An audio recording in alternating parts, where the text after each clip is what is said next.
What the fuck? Regardez cette boîte gigantesque que Asus m'a envoyée pour m'envoyer le téléphone Asus Zenfone Zoom avec des cartes postales qu'il faut envoyer. Le Zenfone Zoom S, hein, pour être plus précis. Et plein de trucs. Regardez, il y a le dépliant là que je fais tomber. Il y a cette espèce de boîte pour voir si ça photographie bien dans le noir. Parce que bien entendu, Asus ne fait pas confiance aux testeurs parce que je suppose qu'ils font trop de la merde. Là, il y a bien entendu la boîte du téléphone qui est super dure à enlever d'ailleurs. Hein, purée. Enfin bon, bref, vous pouvez toujours essayer de... Voilà, bah, ça c'est la vraie boîte, hein, c'est la boîte du téléphone telle que vous l'aurez dans le commerce. Et ensuite, vous avez un petit compartiment en dessous. Ici, vous avez un truc pour, je sais pas, vérifier si la personne qui teste le téléphone a de bons yeux, je suppose.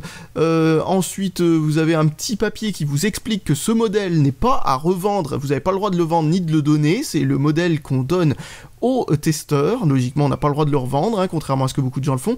Il y a une petite notice explicative qui vous dit la même chose que la première, et une troisième qui vous dit encore presque la même chose que la première. Enfin, en gros, c'est la même chose qui est donnée pour expliquer ce qui va bien dans le téléphone, etc., etc., 3 fois de suite, pour que le testeur sache quoi dire et n'ait pas de blanc, je suppose. Voilà, bref, salut à tous et bienvenue dans cette vidéo. Aujourd'hui, nous allons présenter le Zenfone Zoom S, qui m'a donc été envoyé par Asus, pour vous faire une vidéo dessus. Alors, qu'est-ce que je peux dire sur ce téléphone? C'est un téléphone qui coûte dans les 500 € et qui a énormément de mémoire interne, hein, c'est pour ça qu'il coûte aussi cher. Il a 128 Go de mémoire interne, plus de quoi mettre une carte micro SD. Ce téléphone a été orienté en particulier surtout pour la photo et la vidéo, parce que, bon, c'est le Zenfone Zoom, etc. Pourquoi il s'appelle comme ça? C'est pas le Zoom standard, hein, c'est le Zoom S, parce qu'il y a eu le Zoom standard avant, qui était un téléphone avec un zoom optique, ce qui est très très rare. Il avait un vrai zoom optique dedans, avec un petit mécanisme, etc. Et c'était littéralement le Zenfone 2 standard, vendu avec un appareil photo meilleur. Voilà, c'est tout, il n'y avait aucune autre différence. Et bon, il avait quelques problèmes, notamment l'autonomie qui était vraiment trop faible, ou des trucs de ce genre, étant donné que c'était le Zenfone 2 standard, voilà, et que c'était un peu du caca en termes d'autonomie. Donc voilà, celui-là n'a pas de zoom optique, il a deux appareils photo, un qui a une ouverture plus grande que l'autre, ce qui permet de faire en sorte que ça en utilise un pour prendre une photo en zoom une fois, et l'autre qui a une ouverture plus petite pour faire une photo identique mais en zoom 2,3, donc c'est à dire que dans un sens c'est comme si vous avez renié les bords de la photo, sauf que ça garde la même résolution parce que c'est le même appareil photo une deuxième fois mais avec une optique différente.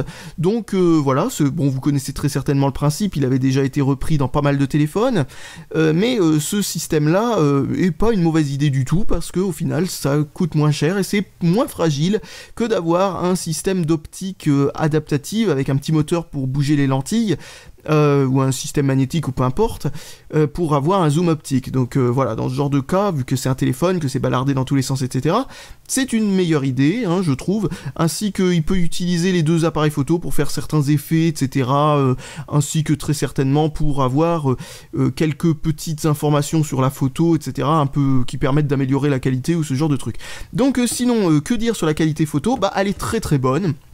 Mais j'ai déjà vu des téléphones sans ce petit gimmick des deux appareils photo qui prenaient des photos meilleures que ça. Bon, pas de grand chose, hein, c'est quand même de très très bonnes photos que prend ce téléphone là, sauf que bien sûr le truc c'est que avec les autres téléphones, eh bien vous étiez obligé de vous rapprocher si vous voulez avoir la même qualité, tout en ayant bien entendu une photo prise de plus près. Là vous avez un moyen de faire un zoom 2,3 fois, donc ce qui est pas mal, hein, c'est correct, hein, en gros ça veut dire que vous avez la moitié de l'image qui disparaît tout autour et vous avez le centre qui est plus gros, quoi, voilà.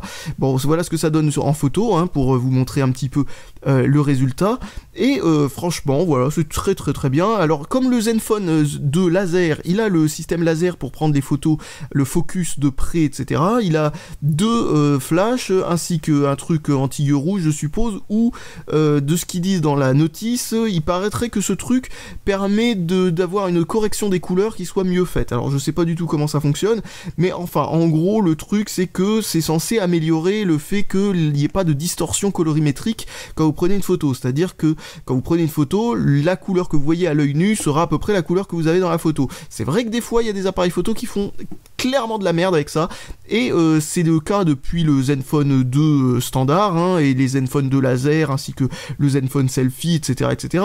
Il y a toujours eu un très très bon respect des couleurs dans les téléphones Asus.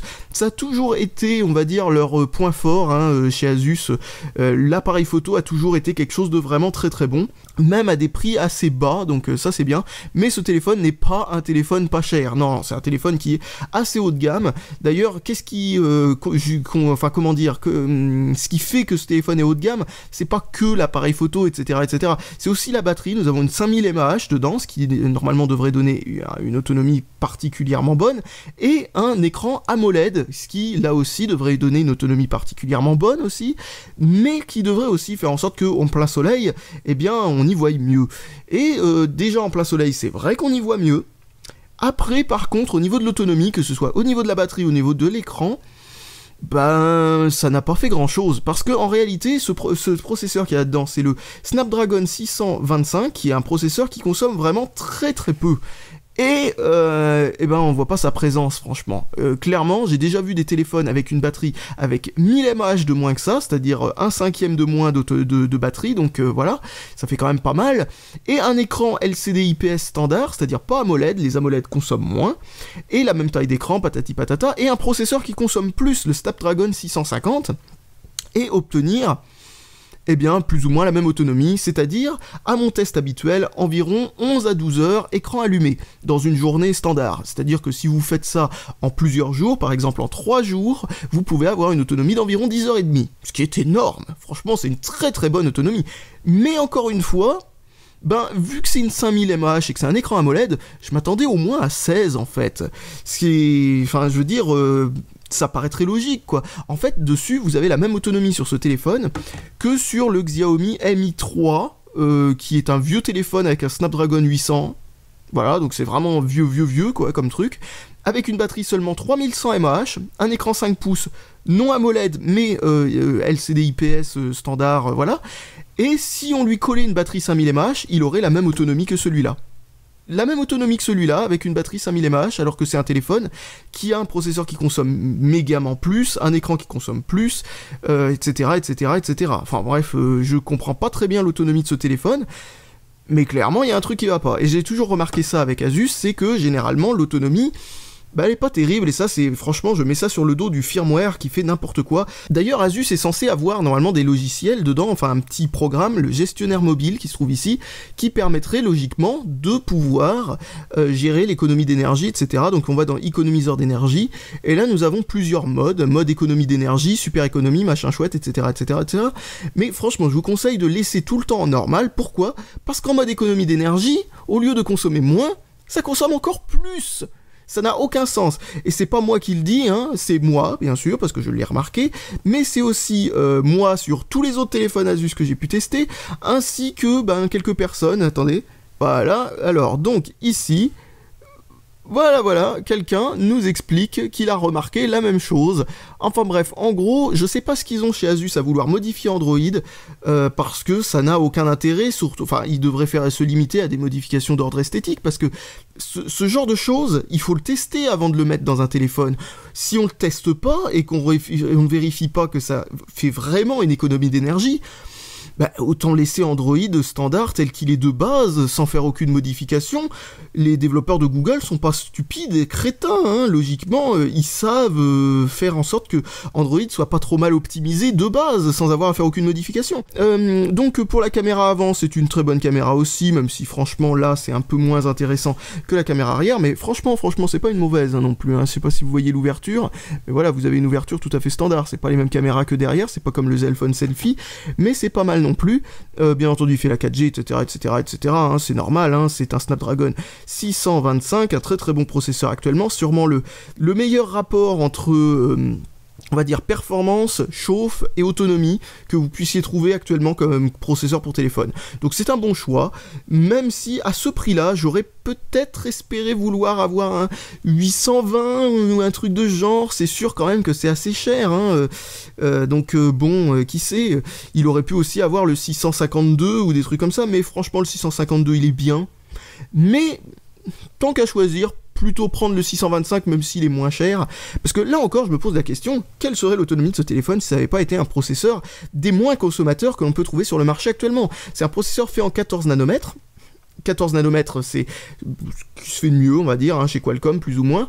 Et si vous prenez, par exemple, le 652 ou des trucs comme ça, c'est du 28 nanomètres, c'est le double. Ça veut dire qu'en gros, c'est une technologie de fabrication qui est beaucoup plus consommatrice. Il y a besoin de plus d'électricité pour obtenir le même résultat en termes de performance, et ça chauffe plus, etc., etc., etc. Donc franchement, bon, voilà, c'est un bon choix. Même si ça avait été bien refroidi, ça aurait pu être un processeur plus intéressant que celui-là en termes de performance maximale. Mais bon, voilà. Alors, qu'est-ce qu'il y a à l'intérieur de ça? Bon, pas grand-chose, hein. Il y a le petit bidule pour pouvoir enlever la carte SD et la carte SIM. Et vous avez quelques petits papiers ici, etc. Une petite coque donnée avec. Le port USB utilisé, c'est un USB type C. Ça, je suis content parce que j'aime beaucoup l'USB type C. Je trouve que c'est beaucoup plus pratique parce que sinon, on passe un temps fou à brancher le truc. Vous avez des oreillettes intra-auriculaires, ça, j'aime pas. Mais bon, voilà, elles sont là. Et un chargeur de chez Asus qui est assez léger, mais bon, qui devrait faire l'affaire sans problème. Parce que j'ai déjà essayé des chargeurs de chez Asus et généralement je n'ai pas eu de problème, donc voilà, visiblement ça devrait faire l'affaire. Donc voilà pour résumer le contenu du pack du téléphone, pas grand chose. Donc ensuite, qu'est-ce qu'on peut dire sur la fabrication du téléphone? Donc il est tout équipé, hein, capteur d'empreinte digitale, etc., etc. Je vous ai déjà parlé de l'appareil photo qui est vraiment, voilà, bon, ça c'est ce qui se fait de mieux, plus ou moins. Bon voilà, plus ou moins, comme je vous ai dit, on peut toujours trouver quelques téléphones qui font un peu mieux ceci, un peu moins bien cela, etc., etc. Ensuite, qu'est-ce que l'on peut dire? Oui, l'écran c'est, voilà, 1080p, 5,5 pouces, AMOLED, etc., excellent. Le haut-parleur est vraiment particulièrement bon, on entend très très très bien, et il a un mode assez spécial. Quand vous montez le son, vous voyez, attendez, vous montez le son du haut-parleur ou de la sonnerie ou peu importe, vous avez un petit bouton ici, mode extérieur. Ce truc-là permet tout simplement de booster, de changer l'égalisation du son en fait. Ça booste tout ce qui est son qui est étouffé généralement en extérieur plutôt qu'en intérieur. En intérieur, vous aurez un son pas trop déformé dans la plupart des téléphones, mais dès que vous serez en extérieur, quand vous écoutez une vidéo ou ce genre de truc, si la personne parle trop d'une façon ou d'une autre, et ben vous entendez rien du tout. Vous entendez que des bruits, que des bruitages, etc. qui noient complètement la voix de la personne ou ce genre de truc, ça c'est très fréquent. Ce truc-là régalise comme il faut, c'est vraiment une excellente idée, et le haut-parleur a vraiment un excellent son, et il est bien fort, quoi. Sinon, vous avez une prise jack. Alors je dois souligner le fait que le design des Zenfone 3 ainsi que le Zenfone Zoom S qui reprend plus ou moins ce design, mais même là il l'aggrave parce qu'il n'y a pas le truc de l'appareil photo au milieu, etc. Franchement ça ressemble 1000 fois trop à un HTC bidule chouette ou à un iPhone truc bidule. Franchement... il n'y a plus beaucoup d'originalité, ou au OnePlus 5, mais enfin bref, tous les constructeurs, je sais pas pourquoi, reprennent ce design que je trouve pas particulièrement beau en fait. Franchement, je trouve ça trop banal, trop classique. Je préférais quand les constructeurs essayaient d'aller dans les extravagances dans un sens ou dans l'autre. Bon, le design du Zenfone 2 était un peu mauvais, hein, il faisait vraiment énormément briques et tout ça, donc c'est mieux pour Asus d'avoir fait un design comme ça, mais là c'est plus une plainte générale envers tous les constructeurs qui franchement se foulent pas beaucoup depuis quelques temps. J'ai le Zux Z1 qui commence déjà à dater, il ressemblait déjà énormément à un iPhone truc bidule, et le Meizu, je sais plus quoi, M3 Note je crois, lui aussi, et puis toute une trouzaine de téléphones que j'ai eu qui ressemblaient... Bon, après il y avait différents degrés de foutage de gueule en termes de design. Là ça va encore à peu près, j'ai déjà eu bien pire, j'ai eu carrément le limite contrefaçon quoi, mais là voilà, bon c'est quand même pas très original quoi. Bon, après le design est pas mal, la couleur est jolie, bon voilà, c'est une sorte de bleu métallisé, etc. Le haut et le bas sont en plastique pendant que le milieu est en métal. On sent jamais le téléphone chauffer, jamais. Au niveau des performances, alors j'émets quand même un bémol sur ce que je vais dire, parce que chez Asus j'ai quand même remarqué que très souvent les performances sont plutôt bonnes quand on vient de l'avoir, mais quelques mois plus tard, pour une raison qui échappe à tout le monde, les performances deviennent catastrophiques, genre très mauvaises. Le Zenfone 2 Selfie les performances sont devenues, mais genre, un truc de fou, quoi, comme ça rame avec le système d'exploitation d'origine. Bon, il va falloir installer CyanogenMod dessus, enfin plutôt Lineage OS maintenant. Voilà, et bon, donc voilà, bon, niveau d'optimisation pas terrible, quoi. Et c'est Android 6.0. Le Zenfone 2, lui, il a des performances convenables, le Zenfone 2 standard avec le processeur Intel, mais en même temps c'est normal, le processeur Intel est vraiment très puissant. Pendant ce temps-là, le Zenfone, donc le Zenfone 2 Selfie, lui, il avait un Snapdragon 615, qui était quand même un processeur pas tellement puissant, etc. Donc on peut, enfin voilà quoi. Le Zenfone Max, pareil, Android 6.0, etc. Là, leur version d'Android 7.0, 7.1 plutôt, 7.1.1 pour être plus précis, a l'air de très bien marcher.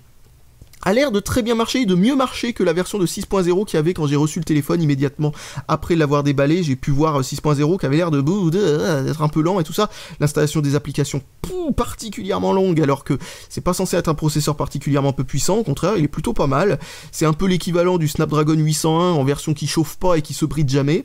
Donc voilà, un excellent processeur en somme, parce que le 801 est encore très très bon, sauf qu'il a tendance à se brider quand il fait trop chaud, il a tendance à consommer pas mal et à chauffer pas mal. Celui-là, il a tous les avantages du 801, sans aucun des inconvénients. Donc voilà, c'est pas un mauvais processeur, et j'ai déjà vu des 801 ainsi que des 625 fonctionner sous Android 6.0, beaucoup mieux que celui-là fonctionnait sous 6.0. Sur 7.1.1, bon ok, là ça a l'air de fonctionner comme il faut.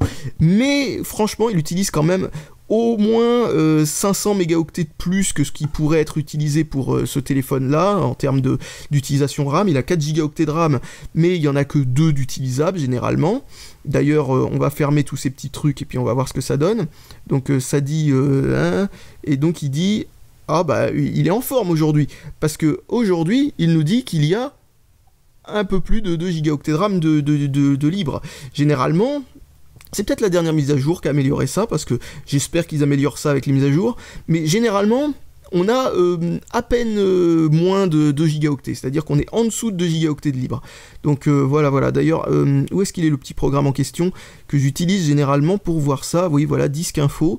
Donc là, on a 1,7 de libre. 1,7 gigaoctets de libre sur 3,5, il faut savoir que les 512 suivants sont pour le GPU, donc voilà pourquoi il n'y a que 3,5 et pas 4, donc oui, c'est ça, voilà, et il y a du swap en plus, enfin le swap c'est ZRAM, hein, pour information, c'est de la RAM compressée, donc voilà, donc malgré ZRAM, eh bien, dis donc. Enfin voilà, donc bon, donc ce qu'on peut dire, c'est que ça pompe de la RAM, hein. Il y a autant de RAM libre, ou presque, peut-être un tout petit peu moins de RAM libre, sur certains téléphones avec le même système d'exploitation et 3 gigaoctets de RAM. Donc bon, voilà, donc bon. On peut pas dire beaucoup plus.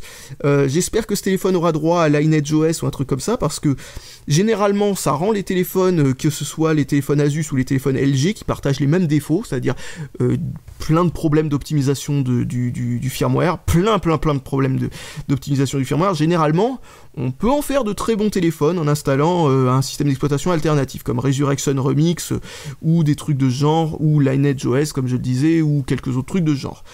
AOKP, enfin des trucs comme ça.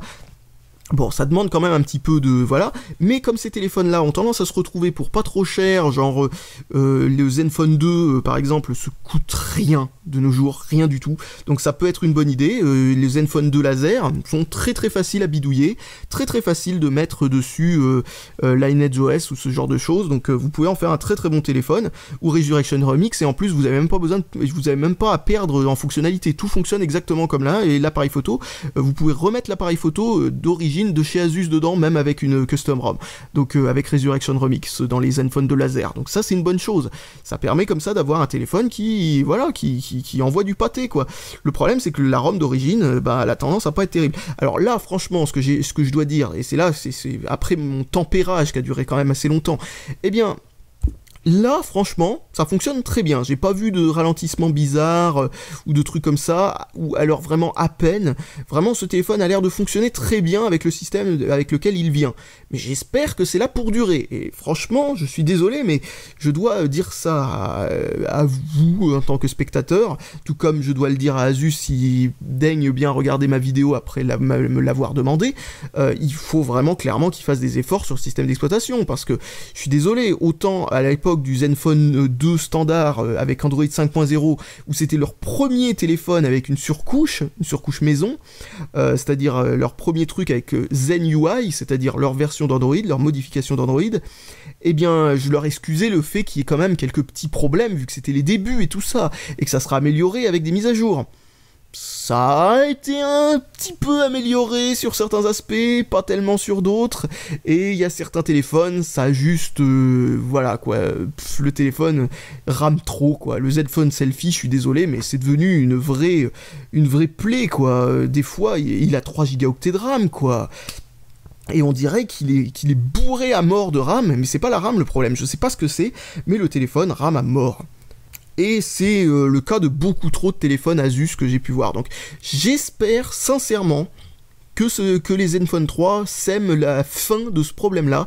Et comme c'est le premier de la ligne Zenfone 3 que j'ai testé, et que je n'ai pas le recul nécessaire pour savoir si ça va durer ou pas en termes de fluidité, bah, je peux pas vous dire plus que ça. Hein. Franchement, je peux pas vous en dire plus que ça. Il faudra voir si dans un an ça reste comme ça, mais bon, voilà. Bon.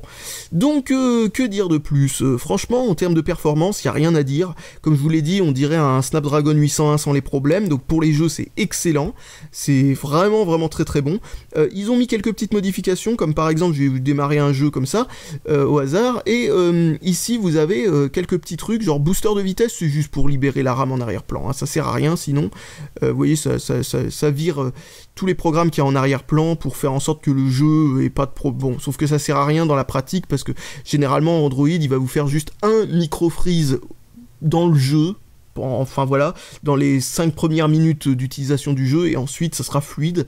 Il n'y a pas du tout besoin de faire ça pour faire en sorte qu'un jeu soit fluide généralement, ou il vous fera 0 micro-freeze aussi, hein. C'est juste, ça c'était vraiment au pire de ce que j'ai vu si vous n'avez pas cette fonction. Mais surtout vous avez l'enregistrement, etc. Enfin vous avez quelques petits trucs pour pouvoir enregistrer le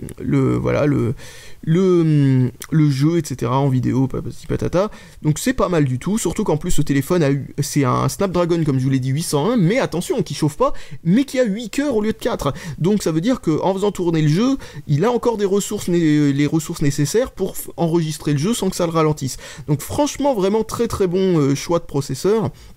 Très bon choix de processeur si vous avez envie comme ça de faire deux choses en même temps quand vous jouez, genre jouer en enregistrant le jeu. Là franchement je crois que c'est le processeur idéal pour ça, parce que les autres certes pourront être plus performants en jeu tout court, mais le fait de lancer l'enregistrement va clairement ralentir le jeu. Là ça va le ralentir un petit peu mais sans plus. Donc voilà, qu'est-ce que je pourrais dire de plus à ce niveau là. J'ai pas vu d'incompatibilité spéciale, j'ai pas vu de problème, le Wi-Fi fonctionne très bien, la 4G fonctionne très bien, la 3G aussi d'ailleurs, enfin la réception réseau quelle qu'elle soit fonctionne très bien, le haut-parleur d'appel, le micro, pas de problème. Voilà, je pense que j'ai vraiment rien de spécial de plus à dire sur ces téléphones, en dehors du fait que, eh bien, c'est un très bon téléphone pour le prix, si vous cherchez un téléphone avec beaucoup de mémoire et un très bon appareil photo. Parce que j'ai cherché un petit peu, et généralement, ce que vous trouvez pour le même prix, c'est des téléphones avec un appareil photo qui sera ou similaire ou un peu moins bon, et avec 64 Go de mémoire au lieu de 128. Donc voilà, vous aurez le double pour le même prix généralement. Donc voilà, c'est quand même un bon point, hein, franchement, je termine là-dessus, mais bon, franchement, voilà, hein, je pense que certains d'entre vous peuvent être intéressés par ce téléphone pour cette raison-là. Sinon, le firmware en lui-même, vous avez déjà vu ça, parce que ça n'a pas beaucoup changé par rapport à Android 5.0 ou 6.0 chez Asus, mais vous avez ces genres de bubules, etc., qui reviennent au même que le système enfin, Quick Settings d'Android, etc. Vous avez ça qui est...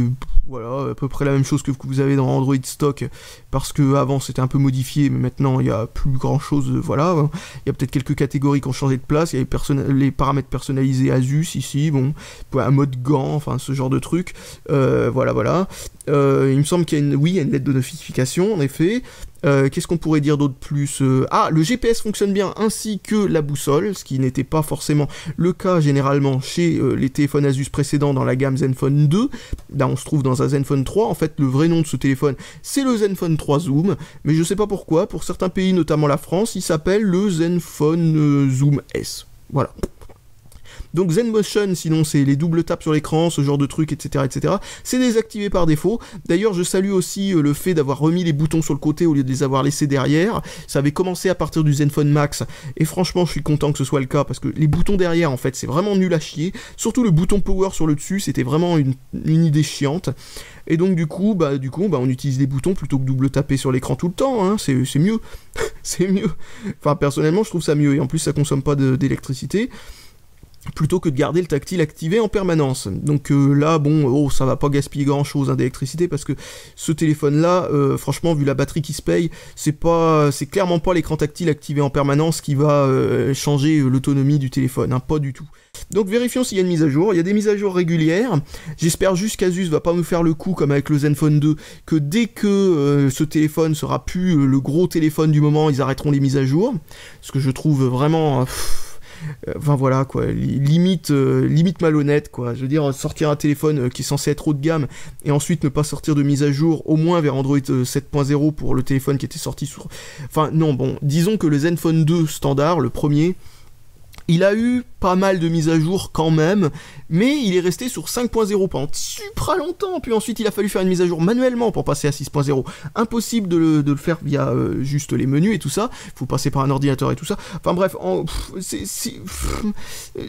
le suivi est pas GG quoi,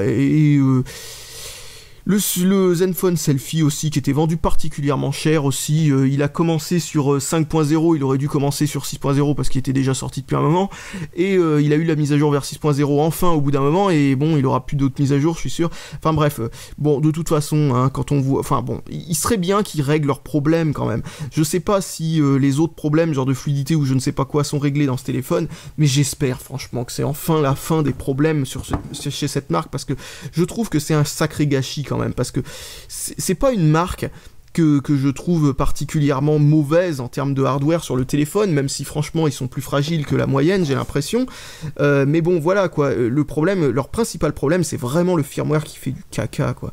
Donc voilà, comme vous pouvez le voir, si je filme avec ma caméra, est-ce qu'on arrive à voir à l'intérieur ?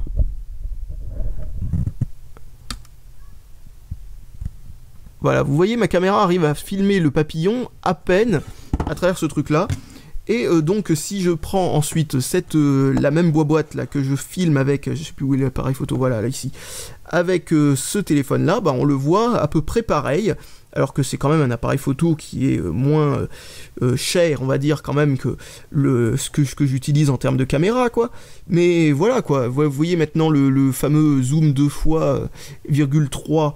Bon, vous voyez à peine parce que la boîte, je suis obligé de la garder comme ça, mais vous voyez quand même que ce fameux zoom permet comme ça d'avoir la même qualité en plus grand, parce que c'est le même appareil photo avec une optique différente. Donc bon, est-ce qu'il prend de bonnes photos dans ce truc-là? Je suppose que oui, c'est un truc fait par Asus pour mettre en valeur le téléphone. Donc à la place, pour vous montrer ce que ça donne en basse luminosité, j'ai pris cette photo dans le KGB, à peu près la même photo que ce que je prends d'habitude, sauf qu'il n'y a plus les mêmes objets aux mêmes endroits. Mais bon, bref, en gros, cette photo est censée normalement être dans ces conditions de luminosité complètement noires, et comme vous le voyez, bah on y voit. Ah, on y voit à peu près, c'est sans flash hein, pour information. La même photo avec flash ça donne ça, mais c'était vraiment sans flash quoi. Et sans flash, bah, on y voit plutôt correctement, hein. Et il y a vraiment pas beaucoup de lumière, hein. Il y a juste un peu de lumière dans l'entre-ouverture de la porte, qui n'est pas du tout alignée avec une fenêtre, donc logiquement on voit rien. Avec la plupart des appareils photo que j'ai pris une photo dans le même style, on voyait presque rien, même avec le flash généralement.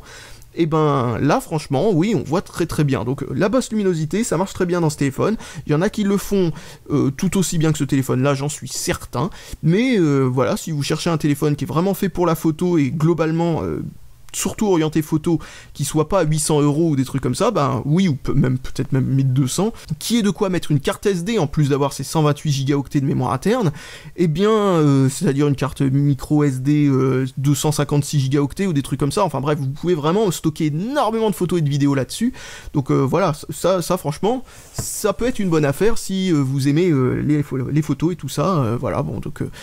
je pense que j'ai plus rien de spécial à dire sur ce téléphone, donc voilà, donc je vais vous dire salut à tous, et à la prochaine!